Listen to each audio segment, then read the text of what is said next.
Hi, this is Shana Meyerson with YOGAthletica in Los Angeles, California, here today to teach you how to do sun salutations for absolute beginners. Okay, so I'm getting a lot of emails from people who are like, yeah, you do lots of great handstands, but what's the practical application for people who have never done yoga before? So here it is, yoga for people who have never done yoga before. We're going to do sun salutation A today, and it looks like this. Excuse me. So I have my mats in a crisscross just so I could do both directions, but you only need one mat. That would be the black mat in this scenario. And first thing that we do in the sun salutations is stand. Easy enough, okay? This is called mountain pose, Tadasana. This is just a straight up and down pose. Palms are facing out. Okay, so first thing you do after the first thing you do, which is Tadasana, is Urvahastasana. That means hands to the sky.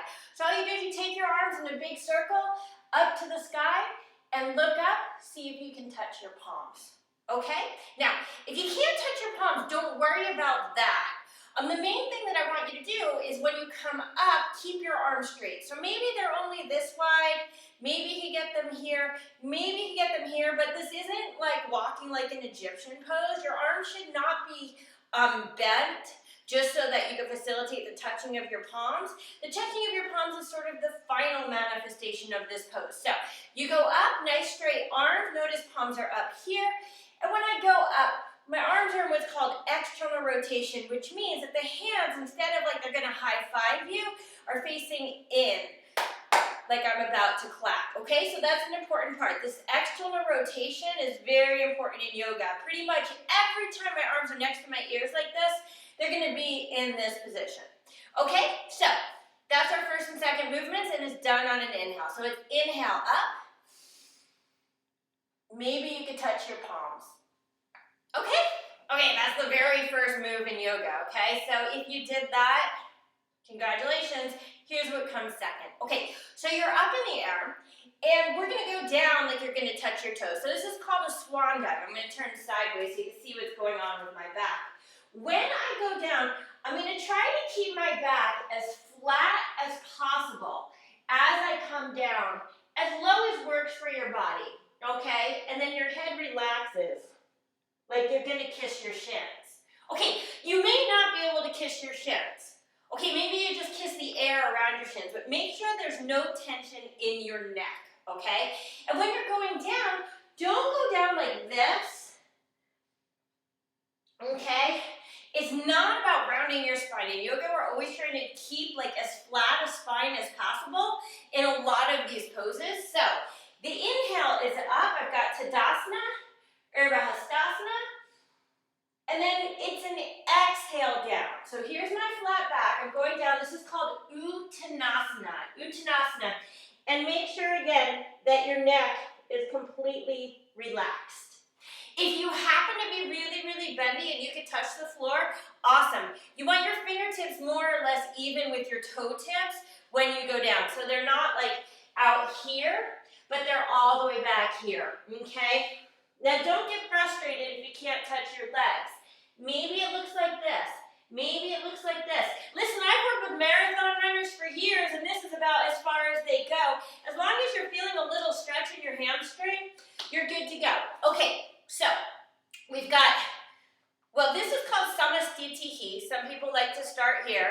This is called Tadasana. Some people like to start here. It's just a matter of either little change in hand position, okay? So it's inhale up, arms straight, palms in. Exhale, I go down. Flat back as long as possible. Hello. And down, like I'm gonna kiss my shins. Okay? So, next thing that we do is we step backwards. Okay, we're going to step backwards into a plank position. Now, I'd love to give you the fancy Sanskrit word for this, but there's actually no fancy Sanskrit word for this. Plank position is sort of a pose that was made up to help beginners to do the sun salutations, because technically, there's a jump back to Chaturanga, okay? Now, Chaturanga Dandasana is something we're only going to pass through today. It's a pretty involved position, so just know this, if you're in a yoga class and everybody's jumping back and you're a beginner, you are stepping back, okay? So once I'm in my Uttanasana, I'm in my forward fold. I look up halfway. This is Ardha Uttanasana. Ardha meaning half, okay? So like it's like halfway down, right? And my back is flat like a table, right? Maybe a little back bend in here, but your back should be so flat that like I could serve breakfast on your back without it falling off, okay? So when you're in this pose, for a lot of people, if you have tight hamstrings or tight lower back, it looks more like this. Okay, like a little hunchback of Notre Dame pose. So in order to get out of that, if you're really tight in your hamstrings or low back, bend your knees a little bit. Shoot your tush back and shoot your chest forward. So in a perfect world, again, my hands are flat. It doesn't matter that I'm not in like a 90-degree bend. I'm just trying to get that length in my spine. Okay, so you come halfway up. Once you go down, you come halfway up. It could be here. It could be here. It might even be here, nice and high. But I want you to get, maybe flat isn't the right word. It's actually a little tiny bit of a back bend, okay? But I want you to not cave into that pose, okay? So that's called my Ardha, which means half, Uttanasana, which is my forward fold, okay? So I'm here. Then I'm just going to put my hands flat on the floor. And you can bend your knees as much as you need to on this one, and you might need to a lot. My hands go flat on the floor and I step backwards. This is my plank position. Okay, so it's just the top of a push-up. Okay, I'm going to turn around for 1 second to show you something about plank. In yoga, you see how like my elbow, like the bendy part of my elbow, naturally faces in towards each other? In yoga, we keep our middle fingers forward, but we turn the elbows inside out. You see? Turn. Now I know this looks freaky, but if you actually try it, it's really not that big of a deal. Okay, so go ahead and do that. Middle fingers face forward, and you just take the bendy part of your elbow and you turn it forward. Okay, you got that? Okay, let me explain to you why we do this. If you do like a military style push-up, let's do a quick military style push-up. The elbows go out to the sides like this, right? And you go down and you go up, right? Now, it shouldn't be a big secret to you that yoga and the military are two very different things in a lot of ways, okay? One of them happens to be the way we do a push-up. So, check it out. If my elbows are inside out, watch what happens to my elbows. Instead of flaring, my elbows are actually going to touch my sides. You see that? My elbows never leave my side. Okay, this is a really, really, really important point. So in yoga, when we lower down, our body weight is going to have to go a little bit forward and our elbows stick to our sides like little chicken wings, okay? So here's my plank position. I want you to imagine that you've got like one of those things that lifts a car up and down in the mechanic shop. I think it's called a lift, underneath you. And it's keeping your body weight straight in a line. So my elbows are inside out. Watch what happens to my body when I lower. My whole body stays in this straight line. Now I told you I'd tell you about Chaturanga Dandasana. This is it. It's a halfway down pose. It's a little bit challenging. When I lower down, my whole body hits at the same time. Okay, so I don't drop my thighs. It means that I'm engaging my legs and I'm engaging my core and I'm lowering down so slowly and so in control that my whole body lowers down at the same time. Like there's no like ploppiness at the end and there's no like wonkiness. It's just like nice, smooth down to the floor. Again, so here I am. Here's my plank position. My elbows are inside out so they touch my sides. I pass through my Chaturanga Dandasana. My whole body is still flat to the floor, and my whole body lowers down at the same time. Now, from here, I'm going to relax my toes. Okay, you're not actually going to do this. I'm just relaxing my toes so my toenails are on the floor. I keep my shoulders out of my ears. Now, by the way, I have a video that goes into the dynamics of a Cobra, which is what I'm about to go into. I'm going to show you head on for a second. So my toenails are on the floor, my feet are about hips distance, and what elbow position. You see how far my shoulders are from my ears? People want to do this, okay? They always do this. I say this, first time people do yoga, they do this pretty much every single time. And this is like just not good for your shoulders. And these are like shoulder earrings, okay? We're gonna get those earrings out of your ears. So the shoulders roll back and down. Ah, there's my Cobra. Let me show it to you again from the side view.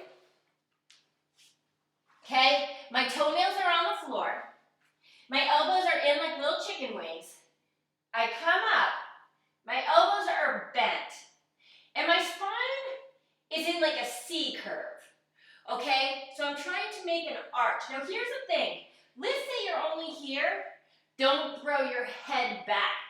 Okay, you're gonna feel the tension instantly. Remember, your neck is what's called your cervical spine, if you want to get into really technical terms. I mean, that's really technical. Which means, why do I bring that up? That we want your entire spine, from your tailbone all the way up through your neck, to come in one even curve. So if I only have like a little bit of a curve, why would I throw my head back and break that energy? So if I have just a little back bend, my neck stays long. As I get a bigger back bend, my neck sort of comes along for the ride. Okay? All the while, my little chicken wings are in close to my chest. Okay, so from my Cobra position, it's called Bhujangasana, we're going to go back to what a lot of people know, I suppose everybody knows, I think. It's called downward facing dog. Okay, and it's Adho Mukha Svanasana, in case you're in a class that doesn't like to speak English. So, to get into that, again, watch those chicken wings. So first I'm going to do it head on. My elbows stay tight. I'm in my Cobra.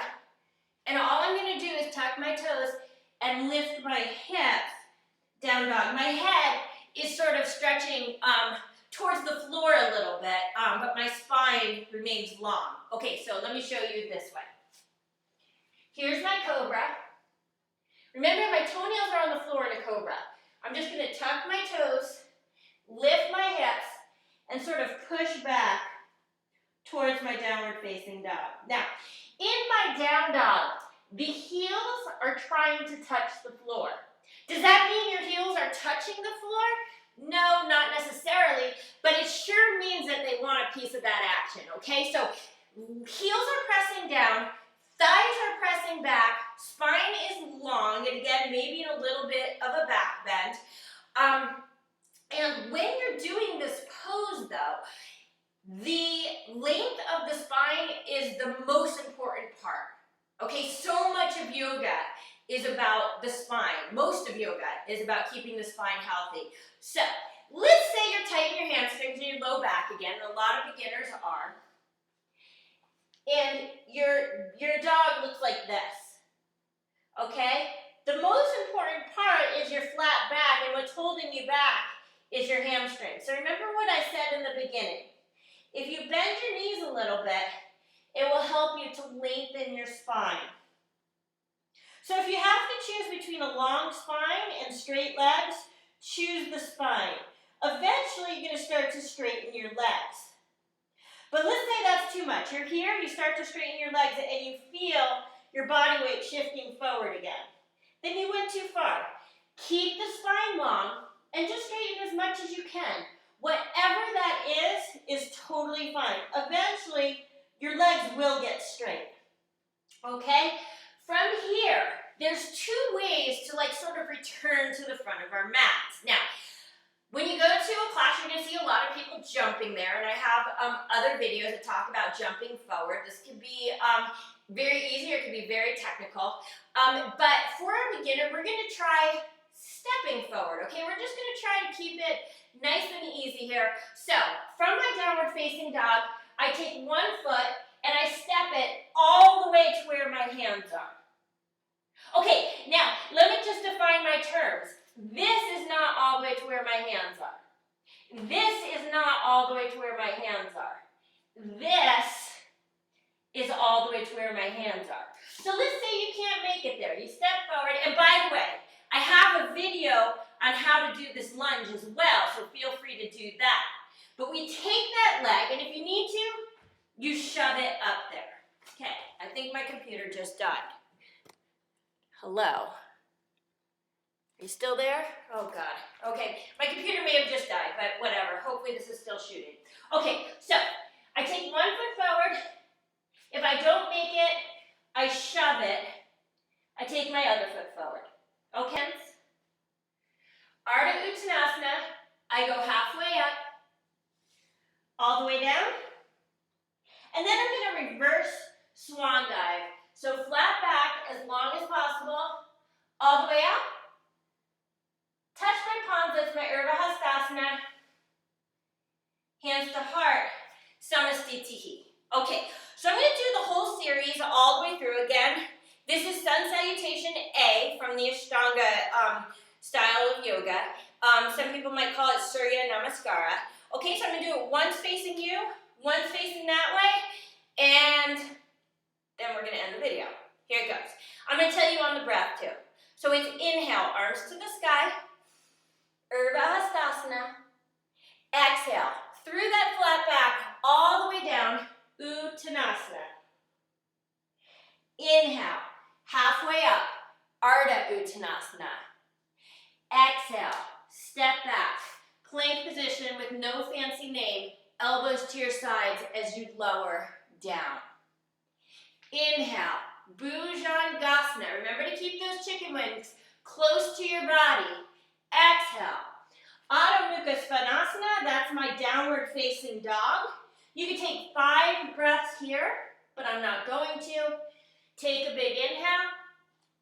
Exhale, step it forward. Inhale, halfway up. If you can't touch the floor, you just touch your legs. Exhale, all the way down. Inhale, all the way up. Reverse swan dive, flat back, touch your palms. Exhale, Samasthiti. Now it's recommended that you do at least 5 of these. In Ashtanga, every time that the seasons change, they do 108 of those. So have fun with that. Here we go. We're going to go ahead, we're going to do it sideways so you can see from another viewpoint. Here we go. Inhale, Hastasana. Exhale, swan dive, Uttanasana. Inhale, halfway up, Ardha Uttanasana. Exhale, step it back and lower. Same exhale, my whole body hits at the same time. Inhale, Cobra, Bhujangasana. Exhale, downward facing dog, Adho Mukha Svanasana. I take 5 breaths. Usually these would be long breaths, but I don't want you to just sit there and watch me breathe. Step forward, maybe with the opposite foot this time. Other foot comes forward, halfway up, Ardha Uttanasana. All the way down, Uttanasana. Reverse swan dive, nice flat back, all the way up, Hastasana. And exhale, hands to prayer, Samasthiti. Okay, so that's the basics. If you just want like just the simplest yoga thing that you could do like every single day to stay limber, to stay lithe, to stay remarkably, incredibly wonderful and healthy, do sun salutations. I tell you, sometimes I just do sun salutations and that's my whole practice for the day. I might add in some fancy stuff, but this is the basis of a lot of the really cool stuff in the Ashtanga and vinyasa traditions. Okay, guys, that is my sun salutations for absolute beginners. I hope that this helped you out and starts you on an awesome journey through yoga. This is Shana Meyerson with YOGAthletica in Los Angeles, California, wishing you a fabulous day.